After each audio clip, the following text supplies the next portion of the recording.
Leyendas de la Dragonlance 2. La Guerra de los Enanos. Margaret Weis y Tracy Hickman. Audiolibro editado por El Amo del Calabozo, 2020.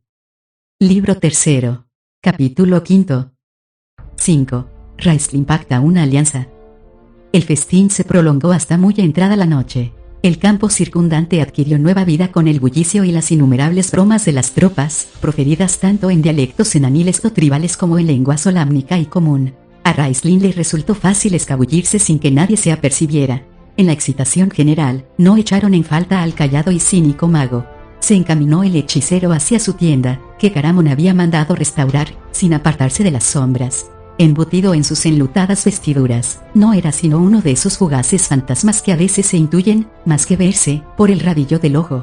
Evitó a Crisania que, en la entrada de su refugio, escuchaba la algarabía con expresión nostálgica. No osaba unirse a la fiesta, sabedora de que la presencia de la bruja podía perjudicar al general.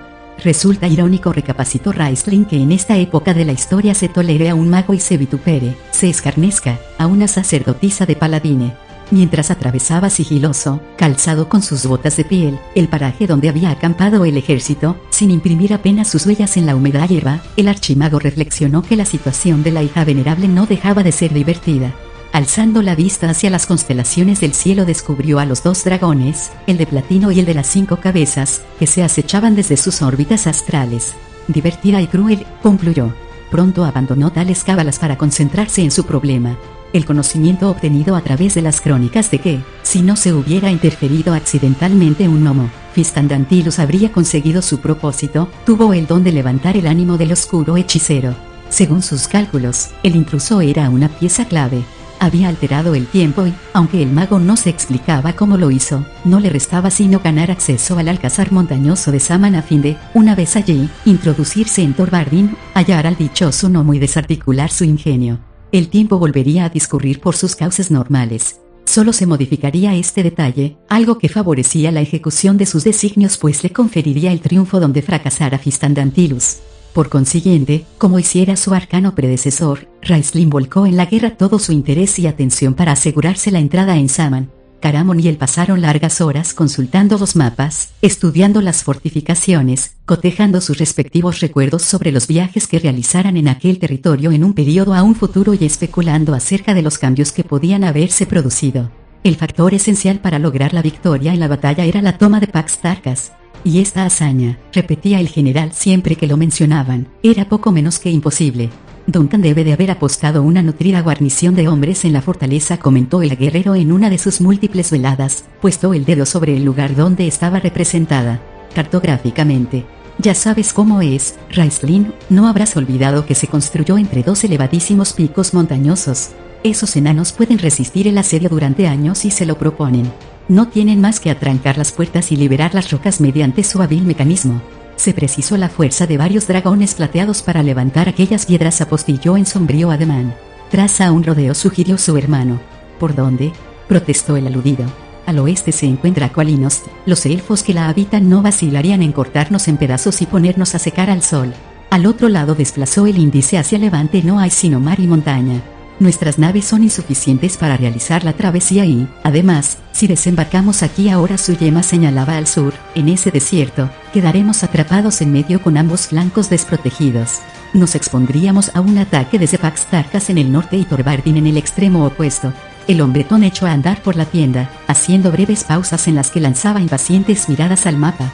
El hechicero bostezó, se puso de pie, apoyó la mano en el brazo del general y apuntó despacio, sereno. Lo cierto es, Caramon, que Pax Tarkas sucumbió. Sí, concedió el interpelado, ensombrecidos sus rasgos. Le enojaba sobremanera pensar que todo aquello no era sino un siniestro juego, y él un peón manipulado por el nigromante. Supongo que no recuerdas cómo. No, confesó Raistlin. Pero se rendirá, insistió. Calló unos instantes, antes de repetir en una suerte de cántico, Pax Tarkas se rendirá. Al abrigo de las luces de las fogatas del campamento y también de los astros nocturnos, surgieron del bosque 3 figuras achaparradas. Una vez en los aledaños de la explanada titubearon, como si no abrigaran una total certeza sobre cuál era su destino. Al fin, uno de aquellos seres estiró la mano hacia un punto determinado y masculló unas palabras. Los otros 2 asintieron en silencio y, a paso ligero, se adentraron en el llano. Se movían deprisa, pero no cautelosamente. No existía en el mundo un enano capaz de caminar con sigilo, y estos tres parecían todavía más ruidosos de lo acostumbrado. Sus ropas crujían, las piezas metálicas matraqueaban y pisaban cuantas ramas se interponían en su marcha, exhalando además sonoras imprecaciones cada vez que tropezaban contra un obstáculo. Raistlin, que les aguardaba en la negrura de su tienda, les oyó acercarse desde lejos y meneó la cabeza en actitud reprobatoria. Pero al forjar sus planes había previsto esta contingencia, había fijado la hora del encuentro de tal modo que la algarabía del banquete mitigase los ecos de sus torpes zancadas. Adelante, susurró cuando el desordenado estrépito de varios pares de piernas cubiertas por piezas de hierro se detuvo al otro lado de la cortinilla.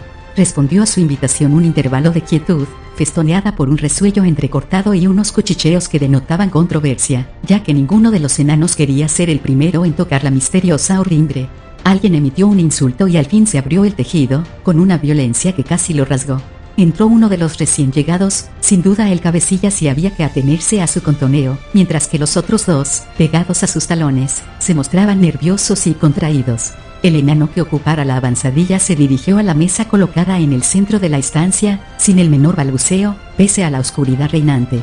Avesados a vivir en subterráneos, los de Guar habían desarrollado una excelente visión nocturna. Se rumoreaba que algunos incluso poseían la extraña virtud sensorial de los elfos, que les permitía discernir el aura de otras criaturas en la penumbra. Pero, por muy aguda que fuera la vista del enano, nada distinguió del personaje que se hallaba sentado detrás del escritorio. Era como si, al escrutar la noche cerrada, hubiese topado con un ente aún más negro, con una cima insondable dispuesta a devorarlo. Aquel de Guar era fuerte y arrojado, hasta podía tildársele de temerario al igual que a su padre, quien murió convertido en un lunático delirante. Sin embargo, el hombrecillo no atinó a reprimir el escalofrío que, iniciándose en la nuca, surcó toda su espina dorsal. Vosotros, ordenó en idioma inanil a sus secuaces, montad guardia. Los dos subordinados se retiraron a trompicones, más que aliviados por esta oportunidad de rehuir la vecindad de la espectral criatura, y se acuclillaron junto al umbral para espiar el nocturno panorama. Pero un repentino estallido de luz les obligó a incorporarse, alarmados. Su adalid, no menos sorprendido, escudó sus ojos poniendo la mano en visera. «Que alguien apague ese resplandor», suplicó en lengua común. La lengua se le adhirió al paladar y, durante unos instantes, no pudo proferir sino un gorgoteo inarticulado. La razón de su desasosiego era que la luminosidad no procedía de una candela o una antorcha, sino de la llama que ardía en la palma puesta en pocillo del hechicero. Todos los enanos son, por naturaleza, desconfiados en materia de magia. Incultos, dados a la superstición, los de Guar se espantan de manera especial frente a las manifestaciones arcanas, hasta tal extremo que incluso aquel sencillo encantamiento, más propio de un ilusionista callejero que del nigromante que lo había invocado, inspiró al espectador un terror infinito. «Me gusta ver a aquellos con quienes trato», anunció Raistlin en uno de sus siseos. «No temas, nadie detectará la luz o, si lo hacen, supondrán que estoy inmerso en mis estudios». Despacio, el de Guar bajó el brazo sin cesar de pestañear debido al dolor que aquel destello, para el deslumbrador, infligía a sus ojos. Sus dos asociados volvieron a sentarse, ahora más cerca todavía de la salida. El enano que encabezaba esta reducida comitiva era el mismo que había asistido a la audiencia de Duncan. Aunque en su semblante se hallaba marcado al fuego la impronta de la crueldad que, entre demente y calculadora, caracterizaba a su raza, en sus pupilas se reflejaba un atisbo de inteligencia, que le confería cierto aire de peligrosidad. Aquellas pupilas escudriñaron ahora al mago que le había convocado con la misma intensidad, o casi, con que él examinaba al visitante. El de Guar quedó impresionado. Tenía de los humanos una opinión semejante a la que compartían las otras tribus enaniles, y el hecho de que su oponente poseyera, además, virtudes arcanas le hacía doblemente sospechoso. Mas el de Guar era un experto juez del carácter ajeno y adivinó en los delgados labios de su interlocutor, en su rostro demacrado y en sus fríos ojos una ilimitada sed de poder que era capaz de comprender. Su pánico se disipó, nació la confianza. «¿Eres Istandantilus?», indagó con un áspero gruñido. «En efecto», confirmó el hechicero. Cerró su palma y la llama se extinguió, restituyendo una penumbra a la estancia que el hombrecillo no dejó de agradecer. «Si lo deseas, podemos conversar en tu dialecto enanil, los conozco casi todos y no me representa ningún esfuerzo. A decir verdad, lo preferiría, así evitaremos cualquier malentendido». «Espléndido», se congratuló el de Guar y se inclinó hacia adelante para susurrar, en tono confidencial: «Soy Argat, el Tane de mi clan. He recibido tu mensaje, y estoy interesado, pero necesito saber los pormenores». Lo que, formulado en otras palabras, significa que he de explicarte cómo os beneficiará a vosotros participar en mis designios, replicó Raistlin socarrón, antes de extender el índice hacia uno de los lóbregos rincones de la tienda. Al desviar la vista en la dirección indicada, Argat nada vislumbró. Pero pronto un objeto comenzó a refulgir en aquel recoveco, al principio tenuamente y luego con un brillo que no paraba de crecer. El Tane contuvo otra vez el aliento, si bien más incrédulo que espantado. Lanzó al archimago una mirada penetrante, llena de resquemor, y este le ofreció: vamos, inspecciónalo tú mismo. Puedes llevártelo después de nuestra charla, siempre que nos pongamos de acuerdo. No había concluido su frase cuando el enano saltó de su silla para correr hasta el rincón. Hincando la rodilla, hundió las manos en un cofre de monedas de acero que rodeaba la cálida aureola creada por el nigromante y permaneció mudo varios segundos, en los que contempló el tesoro con un ávido centelleo en sus ojos. Tras tantear algunos de los discos, manipularlos y aferrarlos, exhaló un suspiro tembloroso, se levantó y regresó a su asiento. ¿Has forjado un plan? Raistlin asintió. El fulgor mágico de las monedas se desvaneció, pero su secuela, un débil hálito apenas perceptible, atrajo la atención del Dewar en repetidas ocasiones a lo largo del conciliábulo. Nuestros espías nos han informado, declaró el hechicero, de que Duncan saldrá al encuentro de nuestras tropas en las llanuras que se extienden delante de Pax Tarkas. Pretende derrotarnos o, en el caso de que no logre la supremacía, causarnos tantas bajas como le sea posible. Sí, aunque mermados, vencemos, reculará hasta la fortaleza, atrancará las entradas y accionará el mecanismo concebido para arrojar varias toneladas de roca sobre los accesos, obstruyéndolos. Con las provisiones de comida y armas que ha acumulado, puede esperar hasta que desistamos o hasta que lleguen refuerzos desde Thorbardin, una eventualidad que acorralaría a nuestro ejército en el valle. ¿Es exacto mi planteamiento? Argat se mesó la negra barba, antes de desenvainar su cuchillo, lanzarlo al aire y recogerlo en su caída. Pero al espiar de solayo al mago y advertir su disgusto, se detuvo de forma abrupta y estiró las palmas. Discúlpame, le rogó, es un hábito nervioso. Espero no haberte alarmado, agregó con una aviesa sonrisa. Si te sientes incómodo. Si me siento incómodo, le atajó el archimago, aunque en tono afable, lo solventaré por el método más infalible. Adelante, le incitó, vuelve a intentarlo. Encogiéndose de hombros, pero, al mismo tiempo, turbado por el escrutinio de aquellos iris que, ocultos en las sombras de la capucha, destilaban una fuerza pavorosa, Argat arrojó el cuchillo hacia el techo. El arma nunca terminó su recorrido. Una mano enteca, blanca, salió de la negrura, asió su mango y, con asombrosa destreza, clavó la afilada hoja en el escritorio que separaba a los interlocutores. Magia, farfulló el Tane. Pericia, le corrigió Raistlin. ¿Podemos reanudar nuestra amable discusión, o quieres que practiquemos los juegos que, ya en la niñez, me hicieron sobresalir? Tus noticias son correctas, corroboró Argat, a la vez que guardaba el cuchillo en su funda. Me refiero a los planes de Duncan, claro. Bien. Yo he urdido otro, muy simple, como comprobarás. Tu rey permanecerá en el alcázar, no acudirá al campo de batalla. En un momento dado, ordenará que se cierren las puertas. El hechicero cayó y juntó las yemas de sus largos dedos. Arrellanado en su butaca, apostillo, su mandato no será obedecido. Los accesos se mantendrán francos. ¿Así de fácil?, inquirió, perplejo, el enano. Si, se reafirmó Raistlin. Los soldados encargados de guardarlos habrán muerto. Lo único que has de hacer es impedir que otros los atranquen durante unos minutos, hasta que embistamos nosotros. Pax Tarkas se rendirá, y tu pueblo depondrá las armas para unirse a los vencedores. Existe solo un inconveniente, replicó Argat, clavando en su oponente una mirada astuta. Nuestros hogares, nuestras familias, están en Thorbardin. ¿Qué será de ellos si traicionamos a nuestro soberano? No les ocurrirá nada, contestó el archimago. Tras hurgar en uno de sus bolsillos, extrajo un pergamino enrollado y atado mediante una cinta negra. Ocúpate de que esta misiva le sea entregada a Duncan. Pero antes, léela, le indicó. Le alargó el papiro.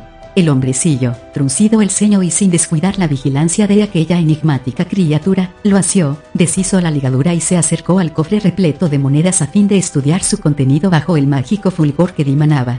Está escrito en el lenguaje secreto de mi pueblo, vociferó, anonadado. Naturalmente, ¿qué esperabas? De otro modo, tu monarca nunca lo creería, le espetó Raistlin con una impaciencia mal disimulada. Pero tan solo conocen este dialecto los Dewar y otros pocos, como el rey. Le interrumpió el nigromante, exasperado. No dispongo de toda la noche. Con un reniego dedicado a Reorx, su dios, el enano acató la voluntad de aquel imperioso humano. Aunque al ojearlo le había parecido fácil descifrarlo, tardó un rato en asimilar las escasas frases que lo formaban. Concluida la lectura, se concentró en sus cavilaciones sin cesar de acariciarse su hirsuta, enmarañada barba. Al fin enderezó la espalda, enrolló de nuevo el mensaje y, haciéndolo, lo hizo tamborilear sobre su palma. Tienes razón, esto lo resuelve todo. Se sentó y fijó sus pupilas en el supuesto Fistandantilus, contraído los párpados en estrechas rendijas. Quiero darle algo más a Duncan. Algo convincente. ¿Qué pueden juzgar convincente tus congéneres? Lo interrogó el mago, torcido el labio. Unas docenas de cuerpos despedazados. La cabeza de tu general, murmuró Argat con una perversa mueca. Se produjo un prolongado silencio.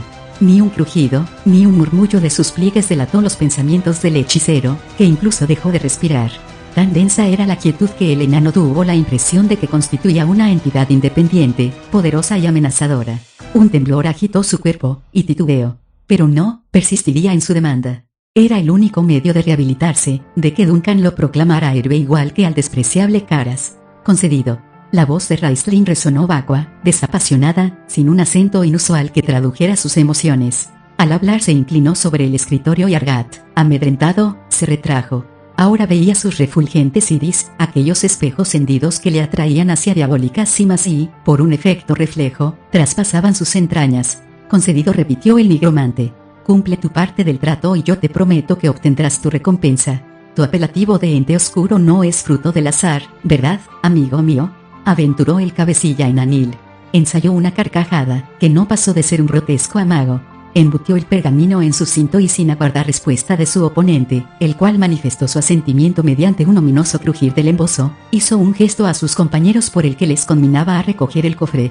Los dos secuaces se apresuraron a ajustar la tapa y aplicaron a la cerradura la llave que les tendió Raistlin, después de buscarla en un saquillo prendido de sus vestiduras. Aunque los enanos estaban acostumbrados a cargar fardos de peso considerable, ambos gimieron al izar el colmado objeto. Argat, que no tenía que transportarlo, no cabía en sí de gozo. Los porteadores precedieron a su cabecilla al salir de la tienda y, soportando entre ambos el codiciado premio, se deslizaron prestos hacia la penumbra del bosque. El adalid observó cómo se alejaban, antes de volverse en dirección al mago para constatar que, al igual que en el momento de su llegada, se confundía con la penumbra de su morada. Era una mancha de tinieblas en la noche. No te preocupes, amigo. No te fallaremos. No, puedes estar seguro, siseó el aludido. A Argat no le gustó aquel tono y pidió una explicación. El dinero que acabo de entregarte está sometido a un maleficio, mi querido colega, le reveló Raistlin. Si intentas engañarme, tanto tú como todos aquellos que lo hayan tocado sufriréis un terrible castigo. La piel de vuestras manos se amoratará y pudrirá y, cuando se hayan transformado en una masa de carne maloliente, la llaga se propagará por vuestras extremidades. Estas se tornarán negras y tomarán una textura tumefacta que, a su vez, se extenderá al resto del cuerpo. Asistiréis indefensos a vuestra propia podredumbre, se os quebrarán las piernas y moriréis. Mientes, lo acusó el enano en un bramido que brotó estrangulado de su garganta, tan discorde que era apenas inteligible. El nigromante nada dijo. Absorbido por su entorno, parecía haberse diluido en los vapores circundantes. En medio de la negrura, el pequeño conspirador no le veía ni sentía su presencia, así que, sobrecogido, traspasó la cortinilla. En vívido contraste con la escena que acababa de presenciar, divisó la bullanguera fiesta que tenía lugar en el exterior. Las risas de hombres y enanos retumbaron en sus tímpanos, la luz de las llamas alumbró el recinto donde los trasnochadores, ebrios en su mayoría, se bamboleaban de un lado a otro mientras sus desafinadas voces entonaban alegres canciones. Abandonó el campamento malhumorado, frotándose las manos violentamente en las perneras de su armadura. Libro tercero. Capítulo sexto. 6. La batalla de Pax Tarkas. Amaneció. El sol de Krim se encaramó por detrás de las montañas despacio, como si supiera cuán fantasmales iban a ser las visiones que su luz proyectaría aquel día. Una vez hubo aparecido sobre las cumbres, recibieron a las trolas ovaciones y el repiqueteo de espada contra escudo de quienes contemplaban el alba, acaso para no volver a verla nunca más. Entre los que aplaudieron se encontraba Duncan, rey de los enanos de las montañas, erguido en las almenas de la inexpugnable fortaleza de Pax Tarkas, rodeado por sus generales. El monarca oyó cómo las voces de sus seguidores se alzaban en su entorno y sonrió satisfecho. Esta sería una gloriosa jornada. Solo un enano no se unió a la algazara. Duncan no necesitó mirarle para tomar conciencia de su silencio, que retumbaba en su corazón con mayor intensidad que los vítores de sus otros súbditos. Caras, el héroe del pueblo enanil, se hallaba apartado de sus compañeros. Alto, espléndido en su reluciente armadura y con el descomunal mazo aferrado en sus manos, observó sin un pestañeo la salida del sol, aunque, de haberle espiado, más de uno habría distinguido las lágrimas que fluían de sus ojos. Nadie reparó en Caras. Los enanos presentes se obstinaban en ignorarle, y no porque llorase, pese a que el llanto era tenido por un signo de pueril debilidad. La causa de que le rehuyese no era que derramase aquellas lágrimas, sino que los acuosos riachuelos se deslizaban a través de una faz desnuda. El insigne enano se había rasurado la barba, mientras los ojos de Duncan inspeccionaban los llanos que se extendían en los aledaños de Pax Tarkas, ávidos de determinar en el yermo paraje las posiciones enemigas, las tropas desplegadas en una ancha línea donde despuntaban las lanzas con sus fulgores metálicos. El Tane revivió el impacto sufrido al personarse Caras en la torre. Afeitado y apenas reconocible, su más leal subordinado apareció sosteniendo las rizadas trenzas que adornasen su barbilla y, ante el atónito escrutinio de todos, las arrojó al vacío. La barba es para un enano un derecho innato, su orgullo y el de su familia.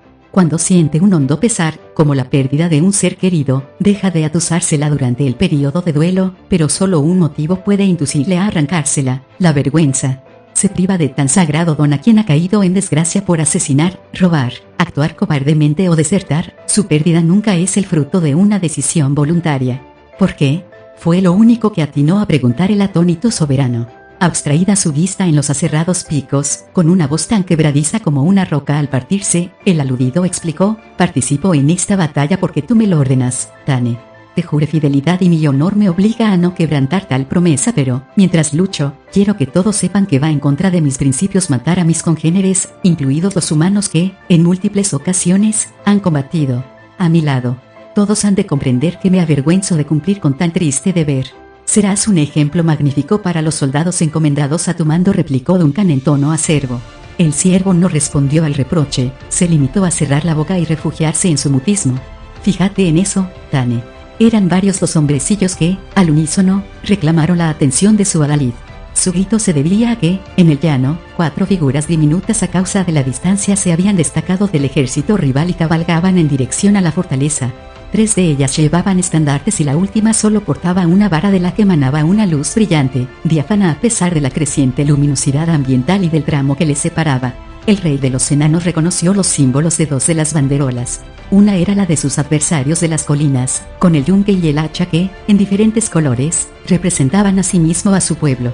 La otra era la de los bárbaros que, aunque nunca la había visto, la identificó al instante porque la imagen que exhibía del viento meciendo la hierba de las praderas se ajustaba a la perfección a su talante. Y, en cuanto al tercer estandarte, presumió que pertenecía a aquel enigmático general que había surgido de la nada. A juzgar por las noticias que de él nos han llegado, gruñó Duncan mientras estudiaba desdeñoso la estrella de las 9 puntas, debería figurar en su diseño el signo de la hermandad de los ladrones y, superpuesto, el contorno de una vaca mugiendo.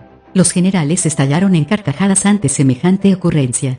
«O unas rosas muertas», sugirió uno de ellos. «Tengo entendido que engrosan sus filas de salteadores y granjeros unos cuantos caballeros renegados». La avanzadilla enemiga cruzó la planicie al galope, en medio de la nube de polvo que levantaban los cascos de sus caballos y bajo el revoloteo de sus banderolas. «Imagino que el cuarto, el de negras vestiduras, es el mago Fistandantilus», aventuró el monarca enanil, arrugado su ceño hasta tal extremo que las hirsutas cejas casi ocultaron sus ojos. Los enanos no poseen el menor talento para la hechicería y, por consiguiente, la desprecian y recelan de sus manifestaciones. «Sí, Tane», corroboró uno de los oficiales. «A él es a quien más temo», musitó Duncan. «No te dejes amedrentar por esa criatura», le aconsejó un anciano general, a la vez que se acariciaba la barba en actitud de complacencia. «Nuestros espías nos han informado de que su salud es delicada. Casi nunca recurre a sus dotes arcanas, pasa el tiempo escondido en su tienda. Además, se necesitaría una legión de nigromantes tan poderosos como él para tomar nuestro alcázar».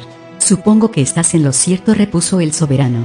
Al igual que su interlocutor, se llevó la mano a la pelambre de su barba con el objeto de atusarla, pero al atisbar de soslayo a Caras, se detuvo. Incómodo, enlazó ambas manos detrás de su espalda al mismo tiempo que añadía: «De todos modos, someterle a una estrecha vigilancia. Arqueros», vociferó, «daré una bolsa de oro a aquel que ensarte una flecha en el corazón del archimago». El alegre tumulto que provocaron sus palabras se disipó cuando el cuarteto se plantó frente a la fortaleza. El cabecilla, que no era otro que Caramón, alzó su palma abierta en un gesto que indicaba su deseo de parlamentar. Tras jalonar las almenas y trepar a un bloque de piedra colocado a tal efecto, Duncan puso los brazos en garras, separó las piernas y se encaró con el recién llegado. «Queremos dialogar», anunció el hombretón, y su voz retumbó en las paredes del risco que flanqueaba el vetusto edificio. «Ya se ha dicho todo», le atajó el Tane, tan vigoroso su timbre como el del general, pese a que su tamaño era muy inferior. «Os damos una última oportunidad», siguió Caramon impertérrito. «Restituid a vuestros hermanos de raza lo que legítimamente les corresponde. Devolved también a los humanos lo que les habéis sustraído, compartid con ellos vuestra vasta riqueza. Después de todo, muertos no podréis gastarla. Vosotros vivos sí hallaréis el modo de hacerlo, ¿verdad?», le recriminó el enano desde su atalaya, entre burlón y acusador. «Todo cuanto poseemos lo hemos obtenido a través del trabajo honrado, laborando sin descanso en nuestras casas subterráneas en lugar de dedicarnos, como otros, a saquear aldeas en compañía de una horda de bárbaros salvajes. Creo que no he podido hablar más claro». Levantó la mano y los arqueros, dispuestos y a la espera de instrucciones, tensaron las cuerdas de sus armas. Cuando volvió a bajarla, centenares de flechas rasgaron el aire y los enanos de las almenas rieron de buen grado, convencidos de que los atacados irían en desbandada. Pero las risas se helaron en sus labios. Las figuras nada hicieron para evitar los proyectiles, una reacción del todo imprevista. En medio del estupor general, el mago de túnica negra estiró sus dedos y las puntas de las saetas ardieron en llamas que, al propagarse por las astas, las disolvieron en pleno vuelo.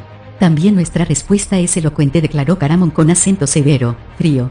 Tiró el fornido guerrero de las riendas de su corcel y se alejó al galope en busca de su ejército, escoltado por el nigromante, Regar y el hombre de las llanuras.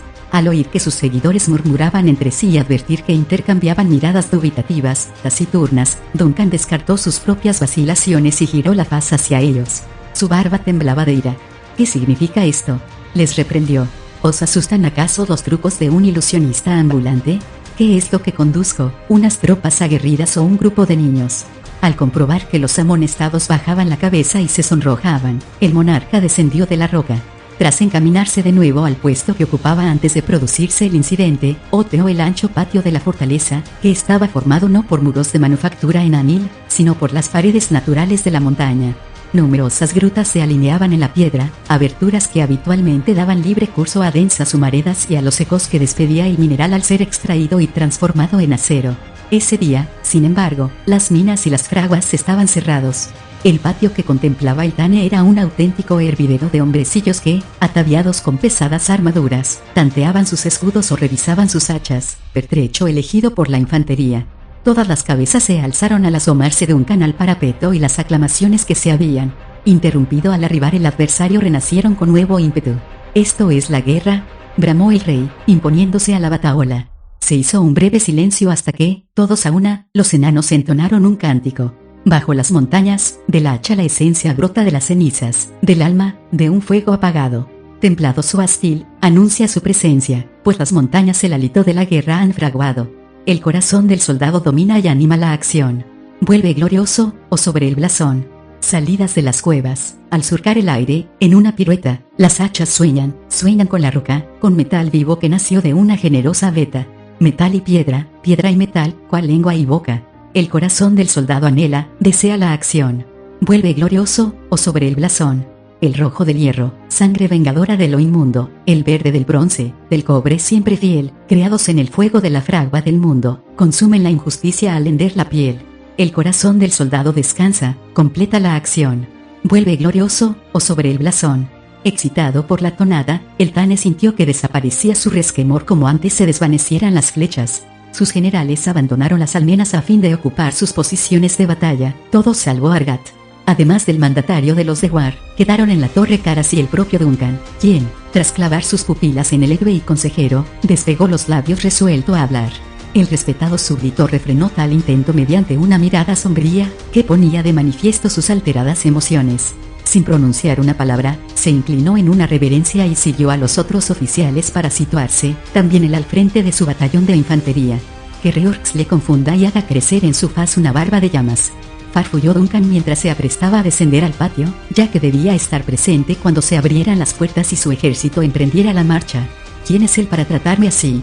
Ni siquiera mis hijos osarían comportarse con tan poco respeto. Esta situación no puede continuar. En cuanto regrese de la batalla pondré los puntos sobre las IES. Sin cesar de rezongar, el mandatario se aproximó a la escalera que conducía a la planta inferior del recinto, pero, en el momento en que se disponía a acometerla, le retuvo una mano en su brazo. Levantando el rostro, descubrió a Argat. Te suplico, mi rey, dijo el Dewar en su tosco lenguaje, que recapacites sobre el plan que te propuse. No les arrojes ese amasijo de piedra inútil, permíteles que se enseñoreen del alcázar y, como no han de fortificarlo por estar persuadidos de su triunfo, señaló las formaciones que se organizaban en el llano, nos retiraremos a Torbardin y ellos se lanzarán a perseguirnos. Una vez hayan salido a las praderas, recuperaremos Pax Tarkas. Entrechocó sus manos en una siniestra palmada y les venceremos. Nada podrán hacer atrapados entre nuestros dos flancos, el del norte y el meridional. El monarca estudió fríamente a su interlocutor. Argat había expuesto su estrategia ante el consejo, y todos sus miembros se asombraron de que pudiera ocurrírsele semejante idea. Los Dewar no solían mostrar el menor interés por los asuntos militares. Lo único que les preocupaba era establecer el reparto del botín y asegurarse una buena porción. ¿Era Caras quien le había susurrado estas maquinaciones, en su empeño de evitar el conflicto? Pax Tarkas nunca se rendirá, rugió el Tane, a la vez que se desembarazaba de su garra. Tu táctica es la del cobarde. No entregaré nada a esa turba, ni una moneda de cobre ni un guijarro del suelo. Prefiero morir aquí mismo. Sin más preámbulos, el soberano inició el descenso a grandes zancadas. Tan furioso estaba, que su barba se erizó en crespos mechones. Eso es lo que va a sucederte, Rey Duncan, murmuró Argat con el labio retorcido en una mueca sarcástica. Pero yo no he de quedarme para compartir tu suerte. Giróse hacia dos subordinados de su tribu, que habían asistido a la escena agazapados en sendos recovecos del muro, y asintió 3 veces con la cabeza. Los Dewar, tras repetir la señal, desaparecieron. Solo en las almenas, el enano oscuro observó la trayectoria del sol durante unos minutos. Absorto en sus pensamientos, comenzó a frotar sus manos sobre la armadura como si pretendiera limpiárselas. El Irgug tenía la rara sensación de que algo iba mal, aunque no adivinaba qué podía ser. Su capacidad perceptiva no constituía una de sus mejores virtudes, ni tampoco comprendía las complejas estrategias bélicas, pero no por ello dejó de ocurrírsele que unos enanos que regresasen victoriosos del campo de batalla no entrarían en la fortaleza bamboleantes, cubiertos de sangre y cayendo muertos a sus pies uno tras otro. Si se hubieran producido 1 o 2 casos los habría considerado simples víctimas de la fortuna, mas el número de combatientes que se derrumbaban aumentaba a un ritmo alarmante. El Irgug decidió averiguar qué pasaba. Dio 2 pasos al frente, pero al oír una espantosa conmoción a su espalda se detuvo. Tras exhalar un hondo suspiro, giró la cabeza, pues acababa de caer en la cuenta de que había olvidado a su compañía. No, bramó encolerizado, ondeando las manos. ¿Cuántas veces habré de decíroslo? Quedaos aquí, ¿entendido? El rey me lo ha ordenado claramente. Vosotros, los Gugs, quedaos aquí, me ha especificado. ¿Acaso no entendéis lo que eso significa? Escrutó a sus subordinados con ojos centelleante. El otro ojo le faltaba, tan enfurecido que aquellos que todavía estaban de pie y se enfrentaron a la mirada de su pupila empezaron a temblar. Los Gully encomendados a su mando que habían tropezado contra sus picas, los que las habían soltado y los que, en la confusión del momento, habían traspasado accidentalmente a su vecino o habían caído de bruces en el suelo, así como los desorientados que se habían vuelto y ahora contemplaban el parapeto en actitud obstinada, escucharon la imperiosa voz de su cabecilla y se amilanaron. Os lo explicaré, lombrices de los hongos, gruñó el Irgug. Me propongo investigar sobre lo que ha ocurrido, porque se me hace extraño que nuestras tropas regresen a la fortaleza en esas condiciones. No cantan, solo sangran, y el Tane no me anunció nada semejante. Voy a informarme, y vosotros os quedaréis aquí, persistió. ¿Habéis captado el mensaje? Veamos, repetidlo. Voy a informarme, obedecieron los aludidos, y vosotros os quedaréis aquí. Y, orgullosos de su inteligencia, todos echaron a andar en distintas direcciones. No, los retuvo el mandamás, próximo a la desesperación. Soy yo, el Irgug, quien se va mientras vosotros, mi compañía, aguardáis instrucciones. Quietos, no mováis una pestaña. Concluyó al comprobar que, cuanto más se esforzase, menos se entenderían. Cuando se alejaba, vibró de nuevo en sus tímpanos el estrépito de las picas al chocar contra la piedra. Pero optó por ignorarlo y seguir su camino. Fue sin duda una suerte que no tuviera que ausentarse mucho tiempo, ya que, de haberlo hecho, al volver habría encontrado a la mitad de sus hombres ensartados en las puntas de sus propias armas. Tal como se desarrollaron los acontecimientos, descubrió lo que deseaba saber y retornó a su puesto antes de que las bajas sobrepasasen la media docena. Avanzó unos 20 pasos, dobló un recodo y casi se estrelló contra Duncan. El soberano no advirtió su presencia, pues estaba de perfil y enzarzado en una animada conversación con Caras y otros oficiales. Apresurándose a recular, el Ilbug aguzó el oído. A diferencia de los otros enanos reunidos en el cónclave, que presentaban en sus petos metálicos tantas abolladuras que parecían haberse precipitado por una ladera rocosa, la armadura de Caras únicamente exhibía algunas muescas dispersas en los cantos. El héroe tenía las manos y los brazos ensangrentados hasta los codos, pero era la savia del enemigo, no la suya, la que manchaba sus miembros. Existían muy pocas criaturas capaces de resistir el embate de su gigantesco mazo. Fue ingente el número de infortunados que sucumbieron a su implacable ataque, si bien más de uno se preguntó, antes de expirar, por qué tan egregio guerrero derramaba amargas lágrimas al asestar el golpe mortal. Ahora no sollozaba. Se habían secado los torrentes de sus ojos, su único empeño era conferenciar con su rey. «Hemos sido derrotados, Tane», declaró. «El general Mano de Hierro ha obrado con prudencia al ordenar la retirada. Si pretendes conservar Pax Tarkas, debemos concentrarnos y atrancar los accesos como planeamos. Recuerda, señor, que ya habíamos previsto este desenlace». «Lo cual no lo hace menos humillante», repuso el monarca. «Defraudado nos ha vencido una cuadrilla de ladrones y granjeros. Para empezar, Tane, esos individuos a los que tanto desprecias han sido adiestrados a conciencia», le corrigió el interpelado, en medio de la aprobación de los generales que le circundaban. «Además, engrosan sus filas los hombres de las llanuras y nuestros parientes, que se han debatido con el arrojo innato en nuestra raza. Y por último, respaldando a los belicosos bárbaros y los valientes enanos de las colinas, se han abalanzado sobre nuestras huestes los caballeros de Solamnia a lomos de sus corceles. Manda que cierre las puertas, Tane», apremió a Duncan uno de los oficiales, «o prepárate a morir junto a tus súbditos». «De acuerdo, clausurad las entradas», accedió el soberano a regañadientes. «Pero no activéis el mecanismo hasta el último segundo. Quizá no sea necesario. Les costará sudores y trabajos resquebrajar las gruesas hojas, y me gustaría poder abandonar luego el recinto sin verme obligado a desplazar toneladas de roca. Cerrad los accesos», corearon varias voces. Todos cuantos se hallaban en el patio, los vivos, los heridos e incluso los agonizantes, contemplaron cómo se iniciaba el ajuste de los macizos batientes. También el Ilbug, agazapado en su rincón, observó la escena.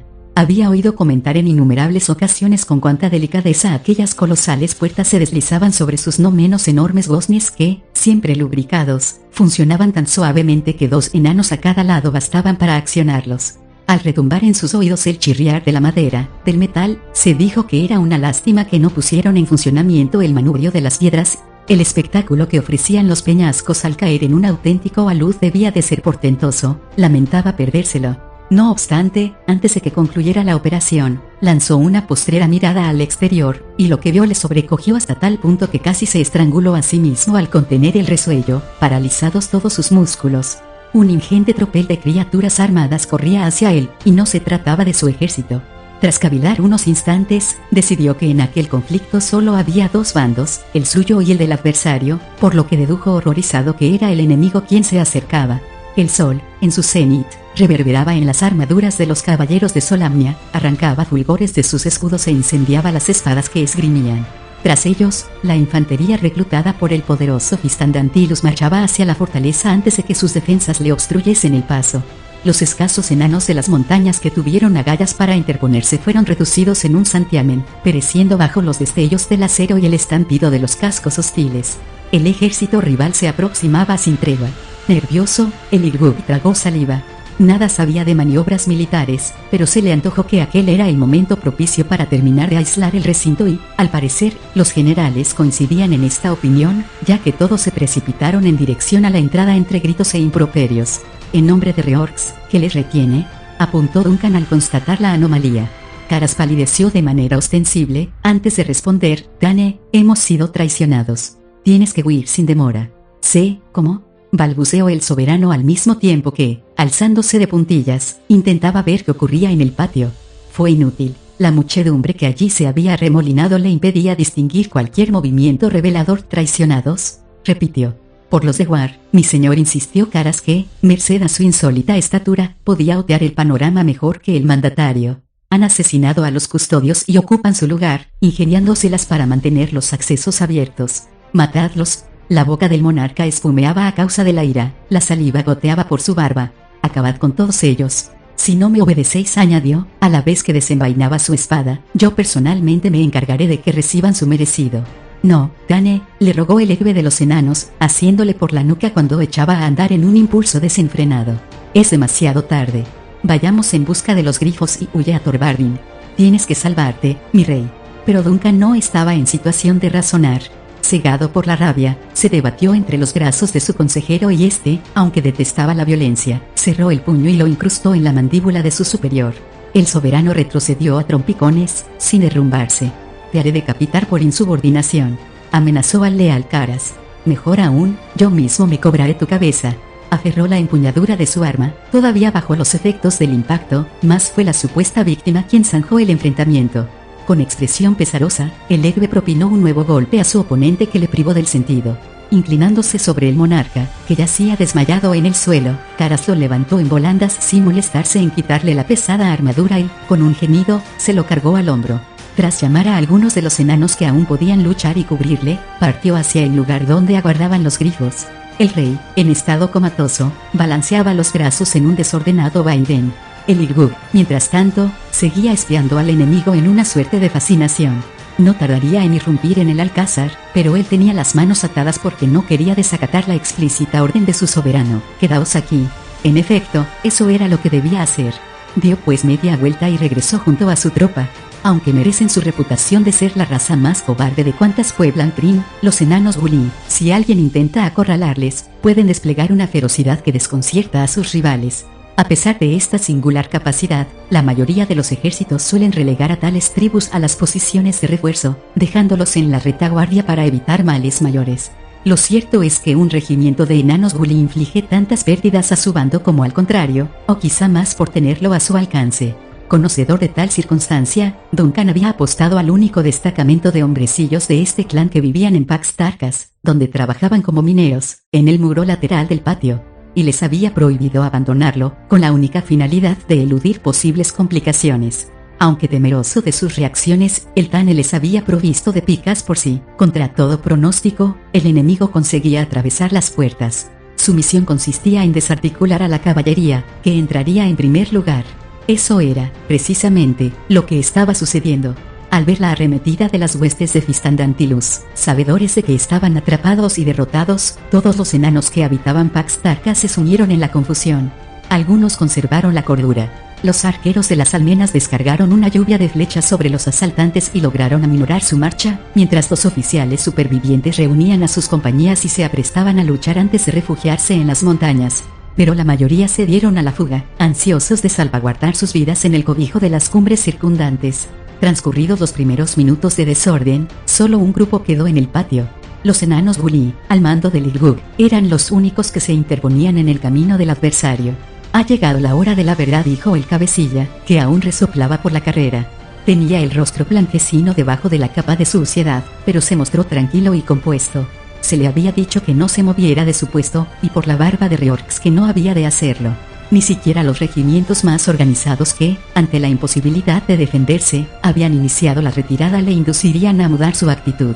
Lo que más inquietaba al Irgug era que el pánico ya había impreso su huella en algunos de sus hombres, que miraban boquiabiertos a los caballos y se arrebujaban en los recovecos de la pared.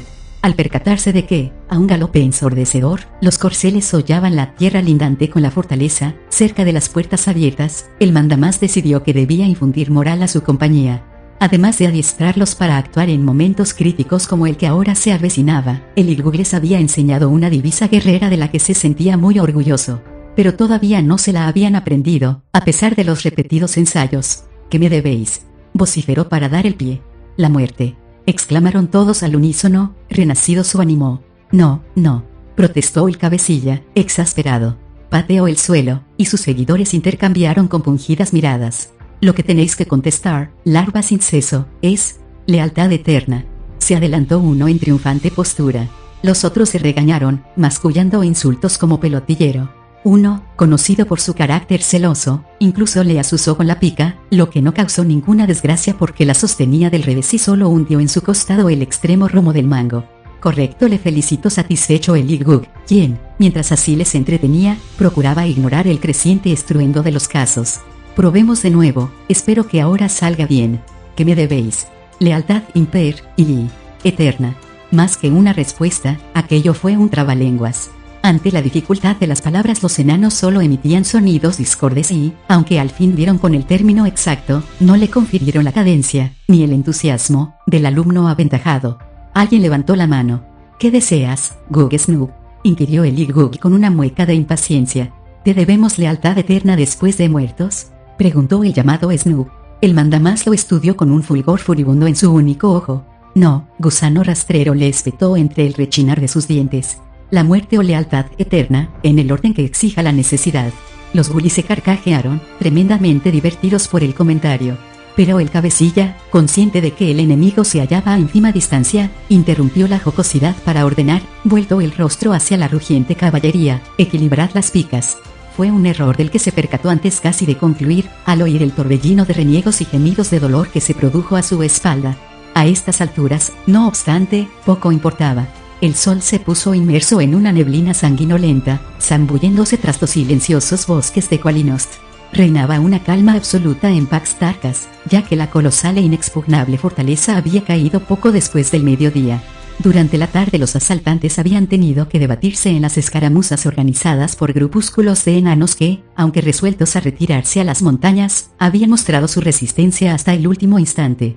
Muchos de los hombrecillos escaparon ilesos, pues los piqueros lograron contener la carga de la caballería al, testarudos, rehusar moverse de sus posiciones de combate y cubrir así a sus compañeros más afortunados. Caras, con el rey aún inconsciente en sus brazos, huyó a Torbardín a lomos de un grifo, escoltado por algunos oficiales supervivientes de la hecatombe. Los miembros del ejército enanil que se salvaron en los repetidos enfrentamientos, y que se habían refugiado en las grutas secretas de los nevados pasos montañosos, iniciaron también su andadura hacia Torbardín bajo el amparo de los escondrijos naturales. Mientras se desarrollaba el éxodo, los de War, traidores a su pueblo, bebían la cerveza requisada a Duncan y se pavoneaban de su hazaña, sin advertir que los seguidores de Caramon los escuchaban con desdén. Después del crepúsculo, el patio se llenó de enanos de las colinas y hombres que celebraban su victoria, así como de oficiales que se afanaban sin excesivo éxito en aplacar la marea de la ebriedad, una marea susceptible de engullir a los desprevenidos y menguar las tropas. Entre gritos, amenazas y algunos oportunos golpes en las cabezas de los soldados, que entrechocaban en un alarde de autoridad, estos abnegados oficiales consiguieron reunir a suficientes criaturas para montar la guardia y formar escuadrones de enterradores. Crisania se había sometido a la prueba de la sangre.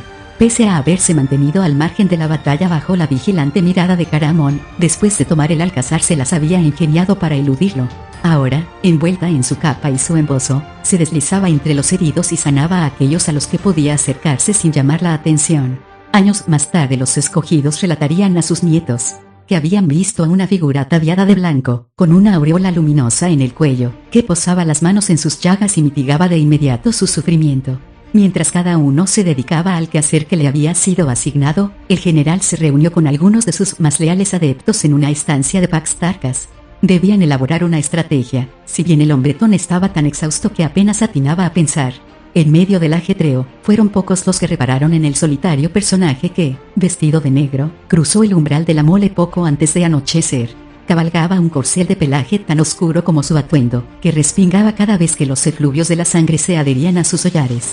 Al constatar su zozobra, el jinete hizo una pausa y le cuchicheó algo, sin duda frases destinadas a sosegarlo.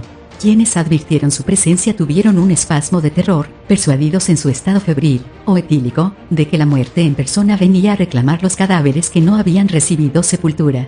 «Es el mago», murmuró alguien, y todos reanudaron su trabajo. Unos exhalaron suspiros de alivio, otros rieron agitados. Ensombrecidos sus ojos en las profundidades de la capucha, pero observando su entorno atentamente, Raistlin no se detuvo en su avance hasta llegar al paraje donde se desplegaba la visión más extraordinaria del campo de batalla improvisado en el patio. Se apilaban allí los despojos de varios enanos gully en hileras regulares, una sobre otra. Algunos sostenían todavía sus picas muchas invertidas, que sus manos yertas aferraban con firmeza. Entre los hombrecillos yacía también algún que otro caballo herido, de manera accidental, por las salvajes embestidas y sesgos de los desesperados defensores del alcázar. Al retirar a los animales, se apreciaron en sus cuartos delanteros numerosas huellas de mordeduras. Los gully, al comprobar la ineficacia de sus armas, habían recurrido al método que mejor conocían de debatirse, las uñas y los dientes. «Eso no consta en las historias», caviló el hechicero, estudiando los maltrechos cuerpos con el ceño fruncido. Quizá este espectáculo signifique que el tiempo ha sido alterado. Pasó largos minutos inmóvil, absorto en sus meditaciones. De pronto, comprendió. Nadie distinguió su faz, oculta en los pliegues del embozo, mas de haberlo hecho cualquiera habría detectado la oleada de pesar y furia que la azotó. No susurró al rato, si el lamentable sacrificio de estas criaturas no figura en los anales no es porque no ocurrieran así los hechos, sino porque hizo un alto para examinar una vez más a los mutilados cadáveres, grotescos pese al horror que inspiraban. Porque a nadie le importó su suerte terminó.